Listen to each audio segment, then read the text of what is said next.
What's up, guys? This is Ready for War.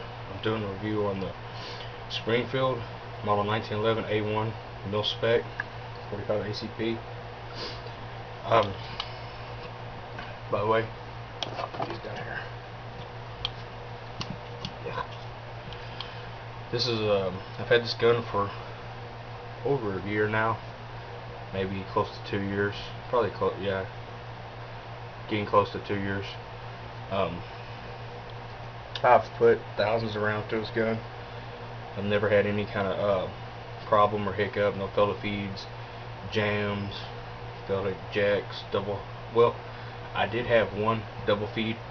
That was the magazine. It has done it in other 1911s, and it's just got a bad spring in it, or too stiff a spring with the feed lips. It just, the inertia will knock it loose. That's what causes a double feed. But I've used quite a few different magazines in it. I've never had no problems. I've used Chip McCormick, AcMags, Novaks, numerous milspec, and the magazines it comes with. Comes with these, I guess, milspec grade stainless steel magazines, which work alright. Not the best, but they ain't the worst. They'll do the job. I will suggest that you go to at least Chip McCormick.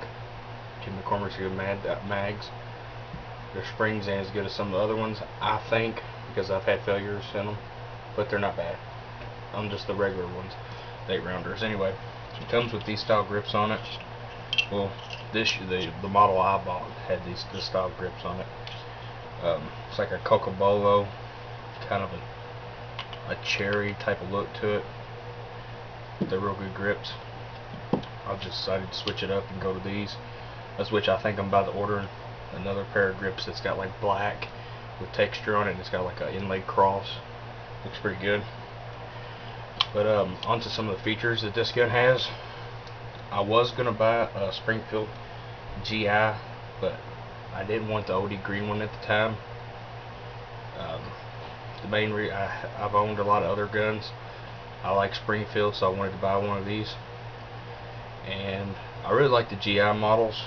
It's kind of no frills, but I like the flared and lowered ejection port and the high vis sights.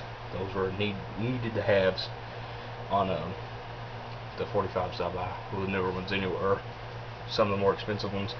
But anyway, first off, this one does have a lowered and flared ejection port, which is it has been safety checked. I safety checked it for, I took the magazine. It was hot. I was packing it. Anyway, has a lowered and flared ejection port. High vis sights. They're higher raised than your standard GIs, and they're got the 3-dot sights on it, which work good. This thing's accurate. I've shot up to 125, 150 yards, and I had to aim a little higher for that long of a shot, but it's accurate. I hit my man-sized target. Has a rounded mainspring housing. I am more partial to flat, but it don't matter really. I might switch one day. It's got a titanium firing pin and a titanium injector, which is the titanium firing pin supposed to be lighter, so less. If you was to drop it, it wouldn't fail as much, because there's a spring on the set. Is a 70 style 1911. The spring 70 series. That's what the style is called. It's one of the first ones. But the spring in here, there's a spring on the firing pin that keeps it from bouncing around. And if you have a heavy firing pin, use common sense. If you move it, it'll move more. If it's a lighter spring, it won't move as less. So if you drop it and it hits the ground from a high position, it's not going to move as much. And I read somewhere that the guns are tested for drop safety at 30 feet. So you'd have to drop it from 30 feet, and you have to land directly on the muzzle and it has to survive the test to pass. And pretty much, if so, The only thing at that, it has to break something inside the internals to drop the hammer, but hopefully you don't drop it from 30 feet high. But I think it's California test or something, I don't know. But anyway, I bought the stainless steel version. It's got a mat. I didn't know this until I got it home because the place was kind of dark, and I went in there, I seen they finally had a milspec in because I was looking for one for a long time. Milspecs are less common to find. And it has a mat on top. I don't like that as much, but it don't matter. Stainless steel on the sides. It's got a beveled magazine port. It's a small bevel, but it is a bevel. The safety, it's nice and crisp. If you needed to be silent, you could easily put your finger like that and kind of put pressure on it, and it would be silent. It's got serrated triggers, or a serrated trigger that I like. It's rounded. It's not real. It's just short trigger. It's not real long like the original. Standard beaver tail safety, or not beaver tail, but grip safety. Spur hammer. It does not have any safety. Magazine release is stiff. On this side it has the Springfield Armory logo.